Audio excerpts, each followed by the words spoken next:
E como é que você faz então, né? Como é que a gente faz para ter esse produto em casa? Existem alguns passos, eu trouxe aqui alguns para você já começar a se familiarizar, né? Principalmente para você que está começando agora, que recebeu o diagnóstico, que está vendo que é o glúten e o leite que está te fazendo mal, né? Porque a gente tem alguns sintomas ali que são característicos e se você consome e começa a observar o comportamento do seu corpo em relação àquele alimento, você já começa a identificar o que está te fazendo mal, né? Então você que está descobrindo agora, que está no início desse mundo sem glúten aí, presta atenção aqui comigo.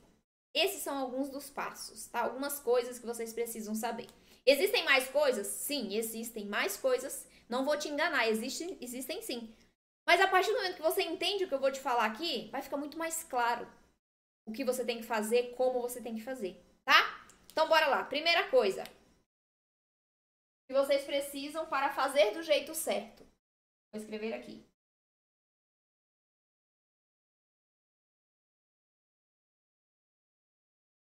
O meu juntinho aqui, mas é entender o que compõe a receita.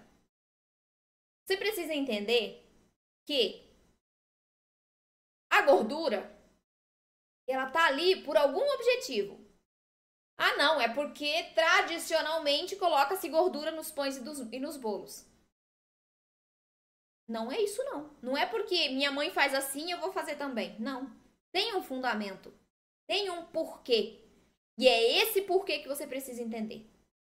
Vamos falar das gorduras. Eu uso óleo vegetal nas minhas receitas. Não uso manteiga por conta do leite. Então, eu uso óleo vegetal, uso azeite, uso óleo de coco. Depende da receita que eu estou fazendo. Banha também, banha suína, já usei. Então, depende muito da receita. Mas você tem essas opções que não contêm leite. Quais são as funções básicas das gorduras? A principal é trazer umidade e maciez para a massa. Quando eu era adolescente, eu fiz um bolo para minha mãe, com glúten ainda, tá? Lá quando eu morava em Rondônia, lá na roça. Falei, minha mãe tá de aniversário, vou fazer um bolo para ela. Esqueci da gordura. Gente, virou um tijolo o bolo. Não dá para comer. Claro que a receita estava errada, eu não sabia fazer, né? Fiz errado, mas a falta da gordura piorou a característica de dureza, de enrijecimento do resultado. Então, o pão ficou duro. A gordura, ela serve nas nossas receitas sem glúten e sem leite para trazer untuosidade. São elas que vão trazer essa umidade, essa maciez para o resultado final. E o óleo vegetal, ele é ótimo. Por quê? Porque o óleo vegetal, apesar de não dar tanta estrutura assim para a massa, como a manteiga, por exemplo, mas ele deixa a sua massa mais úmida. E ela dura assim mais tempo. A manteiga, ela já deixa mais pesada a sua massa. Ela deixa a sua massa mais firme, não tão úmida, né? Mais ressecada. Então, o óleo vegetal é ótimo. Por isso que eu uso ele em todas as minhas receitas praticamente. Uma ou outra é que eu vou alterando, como eu disse. Dependendo da receita, eu uso uma ou outra gordura. Mas é esse entendimento que você tem que ter. Entender o que está colocando na receita. Para saber o que está dando resultado. Por exemplo, você vai lá e tira a goma xantana da receita. Meu Deus. Qual é o resultado que vai me dar? Não sei, porque eu não sei qual é a função da goma xantana. Ou você pega o óleo vegetal e troca por óleo de coco. E aí seu resultado fica estranho. Não vai ficar igual.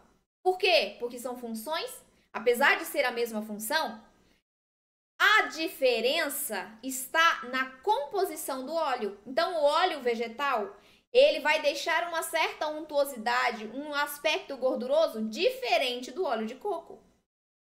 Então, não dá para trocar um pelo outro somente. A gente precisa entender isso para saber se é na mesma proporção, se eu tenho que aumentar, se eu tenho que diminuir. E se você não entende o ingrediente, você não faz ideia do que vai te dar um resultado bom ou não. Ah, meu pão ficou duro e ficou seco. O que eu posso usar para melhorar essa receita? Um ingrediente. Qual? Não sei, porque eu não sei as funções deles. É por isso que você erra as suas receitas. Quem está errando? Você não entende as funções dos ingredientes. Principalmente, tá? Não é só por isso. Mas é principalmente por isso. Você precisa entender o que você está colocando na sua massa.